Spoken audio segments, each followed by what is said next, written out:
हमारे इसके ब्लॉक की, तो कहा जाता है इसमें पैसा चला इस इलेक्शन में, बीडीसी के इलेक्शन में।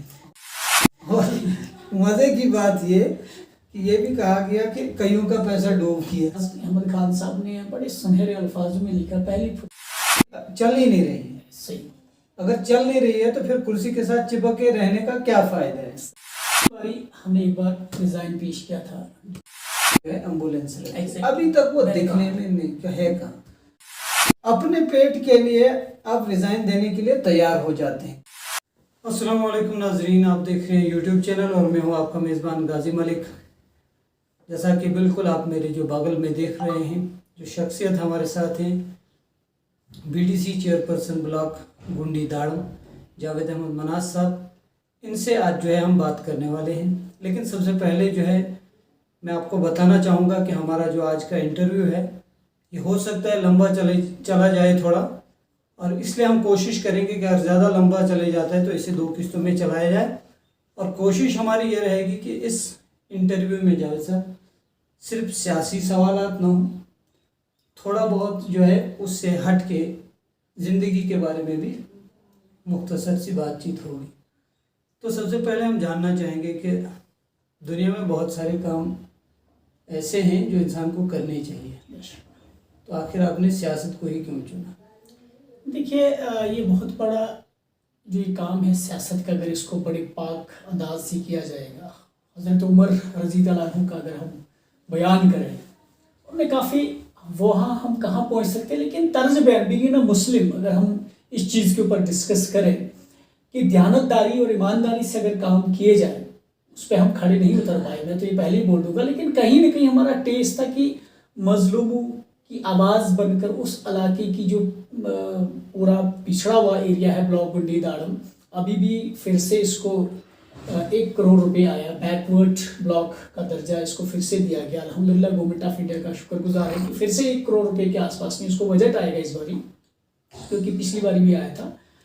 तो मकसद ये था कि जब हम बारामूला बोनियार में हायर सेकेंडरी के वहाँ से, तो एक कोशिश रही, क्योंकि हमारा आप खुद जानते हैं कि 4-5 पंचायतों पर मुश्तमिल एक ब्लॉक है, और जिन्होंने दिया है काफ़ी अच्छा काम किया है, चाहे किसी भी हुकूमत के अंदर हो, चाहे एनसी ने दिया, कांग्रेस ने दिया, मिलके पीडीपी ने, जिसने भी दिया, चाहे एजाज साहब का भी इसमें हाथ हो, एप्रिसिएशन करना चाहिए, क्योंकि वक्त के हिसाब से हमें उस चीज़ को दिखाने में उन्होंने काफ़ी बढ़िया कहीं ना कहीं काम किया। मैं सीधे अल्फाजों में ये कह दूँ कि इस इलाके को एक दर्द थी, इस इलाके की दर्द लेकर हम सोचा कि नहीं यार, इस पे हमें बात करनी चाहिए। पढ़ाई के साथ साथ में सोशल वर्क करना हमारे लिए काफ़ी ज़रूरी, और इत्तफाकन फिर इलेक्शंस आए, इलेक्शन लड़े, और अल्हम्दुलिल्लाह लोगों का साथ हुआ, और आप इस सीट पर देख रहे हैं।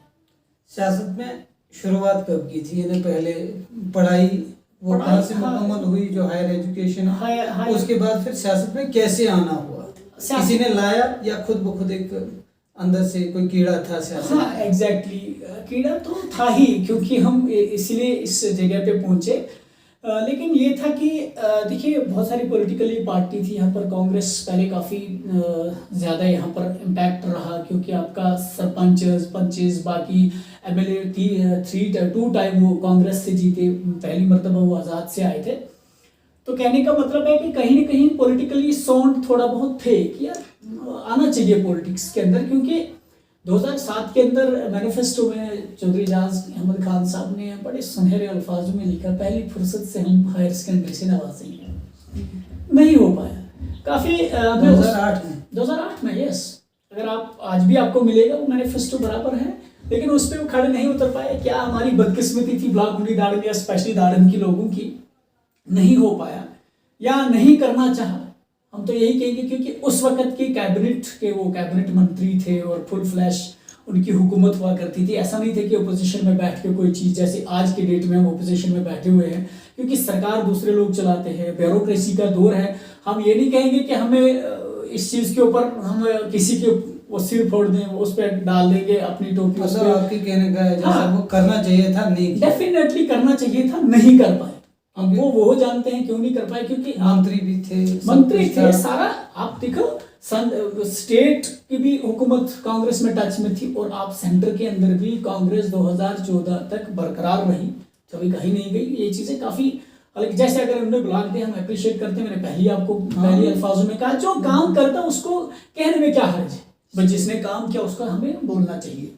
तो ये सफ़र जो आपने गाजी भाई जो आपने बताया कि आपने सफ़र कैसे मतलब शुरुआत कैसे की, आगाज़ सियासत का आगाज़ आपने कैसे किया, यूं ही एक रहा कि यार होना चाहिए था कोई न कोई, क्योंकि उस महफिल में बैठे जब मैं पीपल्स डेमोक्रेटिक पार्टी में मैंने ज्वाइन किया तब शुरुआत इसी पार्टी से? यस एग्जैक्टली, मैं 2006 का ज्वाइनर था पीडीपी से, और उससे पहले किसी पार्टी से कोई ताल्लुक मतलब ही नहीं था, पता ही नहीं थी कि पार्टी होती भी क्या है। सीधे आपको अल्फाजों में कह दूं कि ये मुझे पता नहीं थी कि पार्टी होती क्या है, लेकिन अल्हम्दुलिल्लाह जब हमने पीडीपी में ज्वाइन किया, फर्स्ट ज्वाइन जब हमने पीडीपी के अंदर किया तो काफ़ी ज़्यादा हमें चाहा, उन लोगों ने हमारे काम को देकर क्या किया, लेकिन हमेशा हमें काफ़ी इज्जत का काम किया, काफ़ी बेहतरीन प्रोटोकॉल पीडीपी की तरफ से हमें मिला, और आज भी अल्हम्दुलिल्लाह डिस्ट्रिक्ट के प्रेसिडेंट हैं, डिस्ट्रिक्ट के सदर हैं। कहने का मतलब है कि हम वहाँ से आगे बढ़ते गए, और मैंने कभी ये नहीं सोचा कि मैं जब बीडीसी चेयरमैन बना, क्योंकि मेरी बीडीसी चेयरमैन के अंदर अगर देखेंगे आप, हम पीडीपी के नहीं बने उस वक्त, कहीं न कहीं क्या हम आज़ाद उम्मीदवार थे और आज़ाद के तौर पे ही लोगों को वोट मांगा गया, लेकिन खुददारी ये थी, पर ईमानदारी ये थी कि मैंने पार्टी को नहीं छोड़ा। हालांकि बहुत सारे लोगों ने कहा कि यार वक्त के हिसाब से आपको बीजेपी में आना चाहिए, या टच में उस वक्त एजाज खान साहब एक 6-7 महीने रहे थे, उसके बाद में कांग्रेस में जाना चाहिए। मैंने बोला नहीं, जो जिन लोगों ने यहाँ तक पहुँचाया, अल्हम्दुलिल्लाह किसी भी पार्टी के अंदर अगर दयानतदारी और ईमानदारी से काम किया जाएगा तो वही एक अच्छा बेहतर आइन का कदम रहता है जनाब। तो मैं पूछना चाहूँगा यहाँ पर, जैसे कि आपने कहा कि हमने जो है आज़ाद उम्मीदवार के तौर पर इलेक्शन कंटेस्ट किया बीडीसी का और चुन के आए, लेकिन मैं यहाँ पे जानना चाहूँगा क्योंकि बहुत सारे लोगों के जहन में सवालात हैं। कहा जाता है कि जो है, जब खास करके मैं बीडीसी इसकी बात करूँ यहाँ हमारे इसके ब्लॉक की, तो कहा जाता है इसमें पैसा चला इस इलेक्शन में, बीडीसी के इलेक्शन में। और मज़े की बात ये भी कहा गया कि कईयों का पैसा डूब गया। अरे इसके ऊपर हम क्या बोल सकते हैं, कईयों का पैसा डूबा होगा हम नहीं कह सकते, और ये ईमानदारी से लोगों ने वोट किया। मैं ये पूछना चाहूँगा इसके बीच में, देखिए सबसे बड़ी बात ये कि कोई भी जो नेता आता है, पॉलिटिशियन हो किसी भी किस्म का, वो ये कहता है कि मैं जब आऊँगा, करप्शन से बड़ी चिढ़ होती है पॉलिटिशियन को, मतलब इक़्तिदार से आने से पहले। लेकिन अगर वो पॉलिटिशियन इक़्तिदार में आया ही करप्शन के जरिए हो तो क्या हो सकता है फिर उस माशरे का तो बेड़ा गर्क हो सकता है। देखिए कहीं जो आपने क्वेश्चन कहा कि कहीं लोगों के पैसे डूबे, हमें पता नहीं है किसका डूबा, किसका कईयों के डूबे, कईयों के पार लग गए। देखिए हम उसके ऊपर नहीं जा सकते, क्योंकि 3 बेस्ट चॉइसें थी हमारे 28 मेंबर को। जावेद मनाज था, उसके साथ में क्या बोलते हैं गुलाम सुल्तान अग्रवाल साहब थे, और अता मोहम्मद शाह सरपंच साहब थे। बेस्ट 3 चॉइसों को वोट करना था, उनमें से अल्हम्दुलिल्लाह हमें वोट किया। अब एलिगेशन देखिए, जब कोई जीतता है उसमें एलिगेशंस लगते हैं कि इन्होंने पैसे दिए हो, ऐसा बिल्कुल कुछ नहीं होता है। ईमानदार लीडर वहाँ से लोगों ने, जिन लोगों को यहाँ पर चुना था, खास करके मेंबर पंचायत, मुझे नहीं लगता कहीं पैसा लगा होगा। अलबत्ता पैसा आना जाना, गाड़ी वाड़ी, ये वो तो लगता रहता है, लेकिन किसी ने अभी तक कोई, मुझे नहीं लगता है कि कहीं पैसा लगा होगा, क्योंकि ऐसा बिल्कुल हम यूँ कह दें कि नहीं जी उसका पैसा लगा या मेरा पैसा लगा, हमें पैसा नहीं लगा, क्योंकि जब पैसा लगा ही नहीं, जब वहाँ किसी ने बोला ही नहीं, और वोटिंग थी, 3 लोगों को वोट करना था, जब पैसे सारे लोग देते फिर तो तीनों जीतते ना, एक कैसे जीता? जिसने ज्यादा दिया वही। ऐसा कुछ नहीं है, छोड़ते हैं, आगे चलते हैं। हम बात ये कि आपका जो टर्म है करीबन 4 साल वो गुजर चुके हैं, 3 साल प्लस। हाँ 3+। तो कुर्सी पे आने के बाद कैसा जो है आपने अभी तक जो है इस सफ़र को तय किया, और क्या लगता है कि आप सेटिस्फाई हैं कि 4 साल गुजरे, जो चाहा वो हुआ?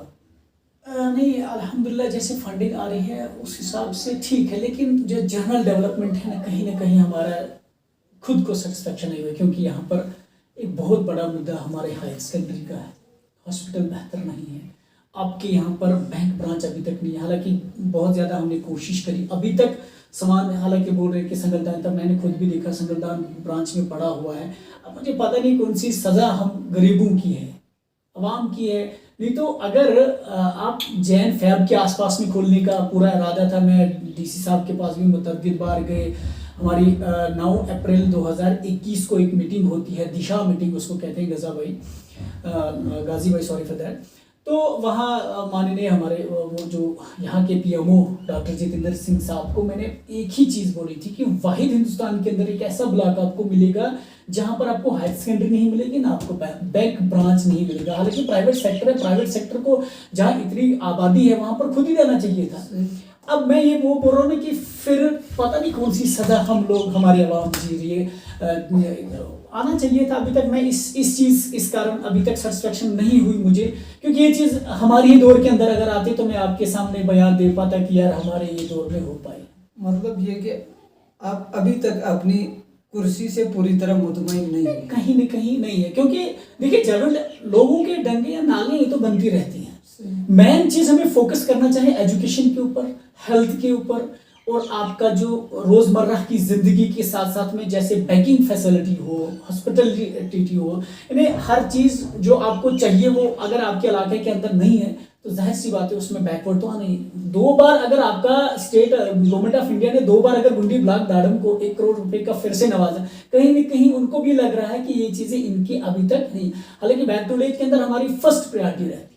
मैं अपनी सरपंच को मुबारकबाद देना चाहता हूँ, खास करके दाड़म एक हमेशा जब भी बैक टू विलेज मैं इधर ही रहता हूँ, क्योंकि आपके पंचायत में भी आता हूँ, चाहे बेमदास हो या हेला हो, अपने गुंडी पंचायत नेबर्स, हमेशा हमने एक ही कोशिश की, हायर सेकेंडरी यहाँ पर मिलनी चाहिए और बैंक ब्रांच। मैं फिर से वही कहता हूँ कि नहीं मिल रही है, कोशिश रहेगी इंशाल्लाह अपने ही टर्नओवर में ख़त्म हो जाए, बस यही थी एक ही तमन्ना। उसके बाद में लोग जिसको चाहते हैं, हमें वो उससे गरज नहीं है। गरज था कि अपने आंखों के सामने, अपने दौर के सामने एक अच्छा काम होते हुए देखें। अच्छा, 2 साल पहले तकरीबन, जहाँ तक मुझे याद पड़ रहा है, आपने बताया था कि मैं जो है अपने फंड से, जो बीडीसी का फंड है उसमें से मैंने ब्लॉक गुंडी दाड़म के लिए जो है एम्बुलेंस रखी। अभी तक वो दिखने में नहीं है कहाँ एम्बुलेंस का? जो 2021 में मेरे ख्याल में बोला था, 21-22 के आसपास में, 21 में मैंने बोला था ज़ैनाफरी में, जहाँ पर हमारा वो था, मैंने प्लान किया। सितम ज़रीफ ये है, देखिए अब उस वक्त हालांकि कोविड भी था, मैंने क्यों किया था, क्योंकि कोविड के काफ़ी केसेस आ रहे थे। मेरी सोच थी कि यार देखिए जब हम अपना पैसा उस पर नहीं लगाएंगे, मैंने 8 लाख 7 लाख समथिंग कुछ पैसा उस पर रखा। मैंने बोला आप एम्बुलेंस ले लीजिए, तो उसको रिव्यू किया गया, उसको दोबारा उन्होंने बोला कि नहीं जी, अगर हम उसको एम्बुलेंस लेते हैं उसका ड्राइवर का खर्चा कौन देगा, उसका तेल और मेंटेनेंस कौन करेगा। हालांकि डिपार्टमेंट ऑफ उसको हमने जिसको दिया था वो तो जो इसको हेल्थ को ही दिया था, लेकिन नहीं हो पाया।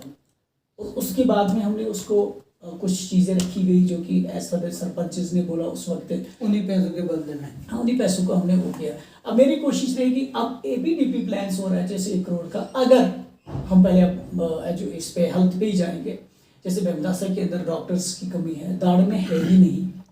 बेमदासा का डॉक्टर पिछले 1.5 साल से नहीं है, यहाँ दाड़ में भी वही हाल। आप देखिए, तो देखिए मतलब मैं पूछना चाहूँगा, आखिर फिर जो पीआरआई सेटअप है जी, वो कर क्या रहा है? या तो उनकी चल ही नहीं रही है। सही, अगर चल नहीं रही है तो फिर कुर्सी के साथ चिपक के रहने का क्या फायदा है? सही है, ये चीज़ मैं समझना चाहता हूँ। पिछले 1.5-2 साल से मैं ये लगातार देख रहा हूँ कि तमाम पीआरआईज जो भी जेन्युइन काम है, बड़े काम है, जैसे आपने कहा, चाहे हेल्थ का इशू हो, एजुकेशन का इशू हो, या फिर रोड इंफ्रास्ट्रक्चर की बात हो, चलो बैंक की का भी मसला है, ब्लॉक गुंडी दाड़म का, वो भी होना चाहिए था। ये तमाम जो जेन्युइन इश्यूज हैं, जब ये जेन्युइन इश्यूज हल नहीं होते हैं तो इसके अलावा फिर बचता है नाली बनाना, डंगे देना। वो तो ब्लॉक वाले खुद भी कर लेते, उसके लिए तो पंच सरपंच होने की जरूरत, बीडीसी डीडीसी की क्या जरूरत है? तो अगर ये तमाम चीज़ें नहीं हो रही हैं, किसी किस्म की कोई सुनवाई नहीं हो रही है आपकी जो है एडमिनिस्ट्रेशन लेवल पे, तो फिर इक़्तिदार में रहने का, कुर्सी के साथ रहने का क्या फ़ायदा है? आपने सही क्वेश्चन कहा। पिछली बारी हमने एक बार रिज़ाइन पेश किया था डीसी साहब को इस मुद्दे को लेकर भी। हकीकत बोलना चाहिए कि रमज़ान का महीना है, अच्छा नहीं लगता है। बीइंग ना मुस्लिम कभी भी झूठ मत बोलो, सियासत करो, साफ शफाफ करो। नहीं हो पा रहा है एक अलग चीज़ है, लोग मारने वाले नहीं है, अल्लाह सबको देख रहा है। हमारी कोशिश, आपका जो सवाल है काफ़ी अच्छा है कि अगर आप इस कुर्सी पे क्यों बैठे हुए, सवाल जो आपका है कि क्यों बैठे हो, जब कोई सुन नहीं रहा है। जब कोई सुन नहीं रहा है। सुनते हैं, करते नहीं हैं। सही। अभी जैसे पहले तो 2 साल हमारे कोविड-19 के अंदर चले गए, ठीक। मारामारी 2 साल रही, बचा 2022-23 स्टार्ट हो रहा है। ठीक। अल्हम्दुलिल्लाह हमें यकीन है, अब ये नहीं आप ये कि टाल मटोल बड़ा अच्छा बेहतरीन जवाब दिया। 2 साल हम उसी चक्कर में रहे, क्योंकि पूरा दफ़ा 144 भी कहीं रोज़ नवाफिज किया गया हमारे पूरे जम्मू कश्मीर के, पूरे इंटायर इंडिया की मैं अगर बात करूँ वहाँ पर पूरा रहा। रही बात हमारी कुर्सी पर चिपकने की, चाहे पंच हो, सरपंच हो, डीडीसी काउंसिल हो या डीडीसी चेयरपर्सन साहिब हो, बिल्कुल सारे एक ही चट्टे बट्टे हैं, एक ही परिवार में हम आते हैं। मैं कहूँगा कि नई फंदे खानों में हमने छोटा से मेंबर से मैंने इलेक्शन स्टार्ट किया, तो मैं वही मेंबर हूँ। बेशक अगर बीडीसी चेयरपर्सन पर इस वक्त चेयर कर रहा हूँ, लेकिन बुनियाद हमारी मेंबर से ही है।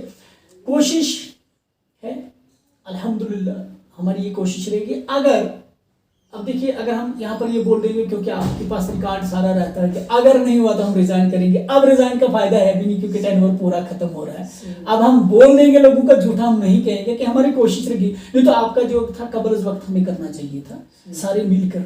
ये नहीं कि मेरे से कुछ नहीं होगा, एक पंच से लेके सरपंच से लेके बीडीसी या डीडीसी लेकर अगर हम सारे एक प्लेटफॉर्म पे आए, लोगों की बात करनी है, अपने मफाद के लिए नहीं, लोगों के मफाद के लिए। अगर इस चीज़ के लिए अगर हम रिजाइन करते, कहीं ना कहीं मुझे लगता है कि ये चीज़ें आई होती, मुझे जैसे लगता है। क्योंकि क्वेश्चन भी बड़ा अच्छा है। अगर मैं एक जिम्मेवार कुर्सी पर हूँ, अगर बेहतर काम नहीं कर पा रहे हैं, जनरल डेवलपमेंट है, नाली वाली ये चीज़, तो मैंने तो आपको बोला ग्राम सभा होती है, आप भी अपने प्रायोरिटी, आप आज की डेट में कमिश्नर मैम सेक्रेटरी ने ये कहा कि आप प्रायोरिटाइज भी लोग करेंगे।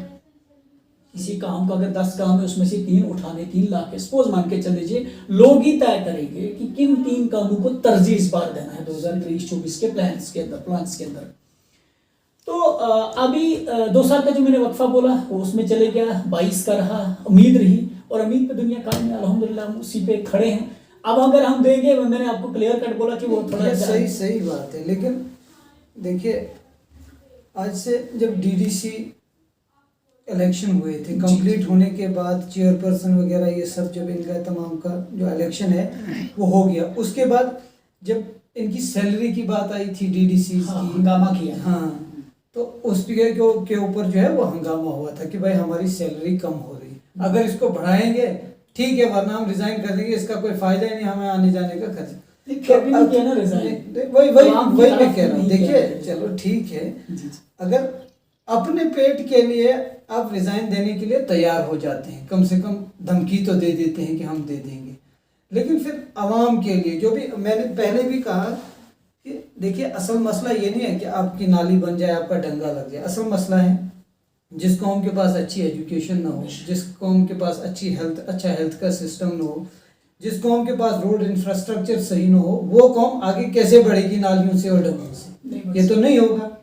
मैं अगर अपने यहाँ ब्लॉक की ही बात करूँ, पिछले 3 साल से मैं लगातार जैसे बात कर रहा हूँ, पंचायत गोई बेहमदासा का जो रोड है उसको वाइड कीजिए, नहीं हो रहा है किसी किस्म की। जैसे पत्थर के सामने इंसान बोल रहा है, चाहे वो बीडीसी के सामने हम बात करें या डीडीसी के सामने बात करें, होगा जी हम ये करेंगे वो करेंगे, 4 दिन के बाद मसला खत्म।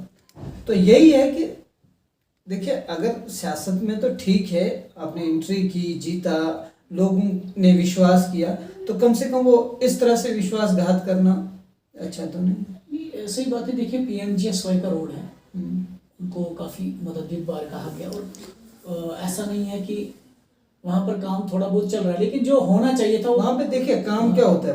वहाँ पे काम सिर्फ इतना होता है कि मशीन आती है, जिसका उतना जो उसका जो ब्लेड वगैरह है, वो जैसे जितना वो है उतनी जगह उसने साफ करके ली, बात खत्म। आगे पीछे वाला मलबा वहाँ पर पड़ा है। उसके ऊपर हम सही बात है आपकी कि डीसी साहब से भी बात करेंगे, एक्जिन सर से भी बात करेंगे, विजिट करवा देंगे कि एक बार जब देखिए मैं ये हमने कहा आपकी बात में थोड़ा इंटरफेयर करना चाहता हूँ।